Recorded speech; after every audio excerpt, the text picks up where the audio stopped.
पहले स्ट्रक्चर हम लोग समझते हैं, उसके बाद फिर इसके बारे में एनसीईआरटी कुछ पॉइंट्स लिखा हुआ है।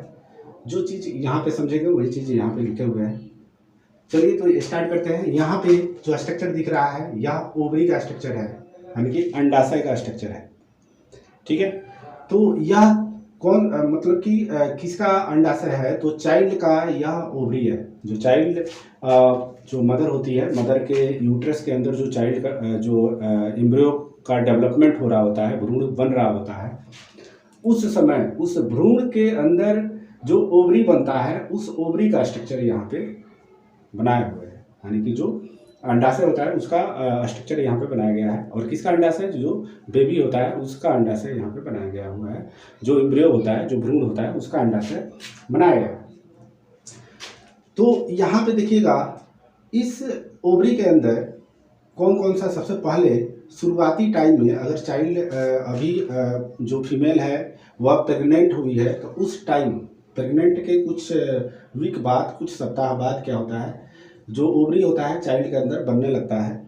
और इसके अंदर सबसे पहले जो सेल होता है, जो सेल बनता है, उस सेल को हम लोग कहते हैं ओगोनिया, जो कि यहाँ पे लिखा हुआ है। ठीक है, सॉरी, यहाँ पे बनाया हुआ है।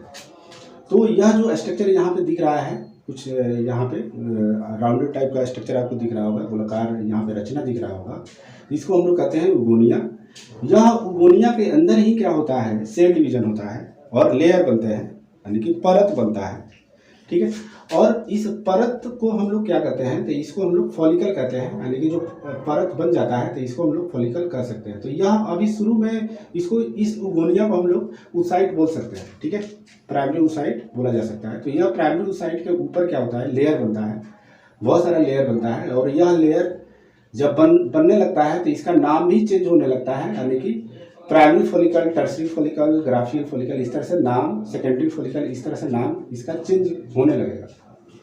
तो एक चीज़ और बता दें कि यहाँ पे जो उगोनिया होता है, इसके अंदर शुरुआत के समय में, जैसे जब बेबी यूट्रस के अंदर रहता है, तो उसके अंदर जो ओवरी होता है, उस ओवरी के अंदर इस ओगोनिया का संख्या जो है वह माइटोसिस डिवीजन के द्वारा बढ़ता है, यानी कि समसूत्री विभाजन के द्वारा बढ़ता है, इंक्रीज करता है अपने नंबर संख्या।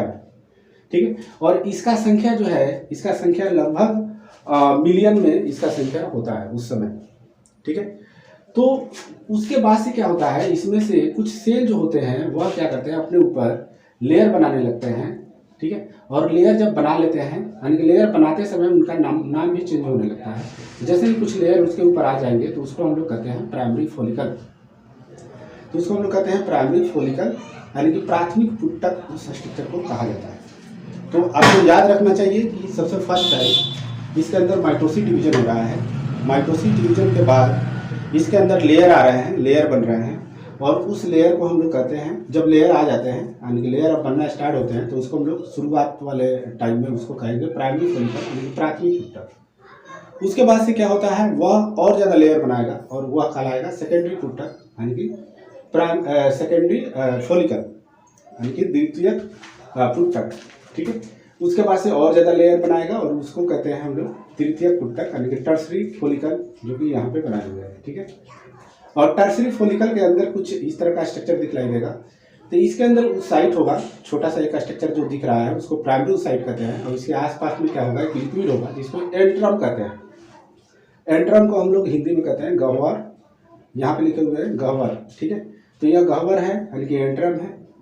उसके बाद से इस लेयर के अंदर और ज़्यादा डिवीजन चलता है, सेल डिवीजन चलता है, और उसके बाद से एक लेयर बन जाता है, उसको हम लोग कहते हैं लेयर एक और बन जाता है, तब पूरे स्ट्रक्चर को हम लोग क्या कहते हैं, ग्राफियल फॉलिकल। तो यहाँ पे जो बना उसको हम लोग ग्राफियल फॉलिकल, यानी ग्राफिक पुटक कहते हैं। उसके बाद से क्या होता है, जो इसके अंदर oocyte होता है वह oocyte बाहर की तरफ निकलता है। इसके पहले जब नहीं निकला रहता है तो इसके अंदर मियोसिस प्रोसेस चलता है, लेकिन मियोसिस डिवीजन चलता है, अर्धसूत्री विभाजन चलता है। तो वह अर्धसूत्री विभाजन जो होता है, शुरुआती टाइम में अर्धसूत्री विभाजन स्टार्ट होता है, और स्टार्टिंग के बाद वह प्रोफेज फर्स्ट में जाकर अरेस्ट हो जाता है, यानी कि वहाँ पर रुक जाता है। तो आपको पता होगा सेल डिवीजन का जो प्रोसेस होता है वह दो प्रकार का होता है, एक होता है माइटोसिस और एक होता है मियोसिस। तो माइटोसिस को हम लोग कहते हैं समसूत्री और मियोसिस को कहते हैं अर्धसूत्री विभाजन। तो अर्धसूत्री विभाजन जो होता है गैमेट फॉर्मेशन के दौरान होता है। तो यहाँ पे मियोसिस जो डिवीजन होगा, मियोसिस सेल डिवीजन जो होता है वह स्टार्ट होता है और वह कहाँ पर आकर अरेस्ट हो जाता है, तो प्रोफेज फर्स्ट में आकर अरेस्ट हो जाता है, लेकिन वहाँ पे रुक जाता है। उसके बाद से क्या होता है, इसके अंदर लेयर वगैरह बनने लगते हैं और ग्राफियल फॉलिकल तक आ जाते हैं बनकर। उसके बाद से इसके बाद क्या होता है कि जब फीमेल पबर्टी बर्थ के बाद पबर्टी में चली जाती है, अब मान लीजिए चाइल्ड का बर्थ हो गया और वह पबर्टी तक पहुंचती है। पबर्टी में पहुंचने के बाद क्या होता है, उसका फर्स्ट पीरियड जो आता है यानी कि मिनार्की के टाइम में, इसके अंदर क्या होता है कि अंडाशय जो होता है अंदर का, सॉरी अंडाशय नहीं कह सकते, इसको कह सकते हैं उसाइट। उसाइट के अंदर क्या होता है, डिवीजन चलता है, मियोसिस डिवीजन जो प्रोफेज फर्स्ट में रुका हुआ था वह पूरा तरह से कंप्लीट होता है। कंप्लीट होने के बाद यहाँ से यह बाहर की तरफ रिलीज हो जाता है। तो कंप्लीट जब हो जाता है तो वह सेकेंडरी उसाइट में कन्वर्ट हो जाता है। तो यहाँ पे जो उसाइट लिखे हुए हैं इसको हम लोग बोल सकते हैं सेकेंडरी उसाइट। तो यह सेकेंडरी उसाइट यहाँ पे रिलीज हुआ और यह सेकेंडरी उसाइट जो है यहाँ पे रिलीज हो रहा है। उसके बाद से इसमें से जो बचा हुआ पार्ट होता है उसको हम लोग कहते हैं कॉर्पस ल्यूटियम यानी कि पिंड। ठीक है, तो चलिए इसी चीज़ को मैं यहाँ पे लिख दिया हूँ, इसको हम लोग समझ लेते हैं। फिगर आप लोगों को समझ में आ ही गया होगा। तो चलिए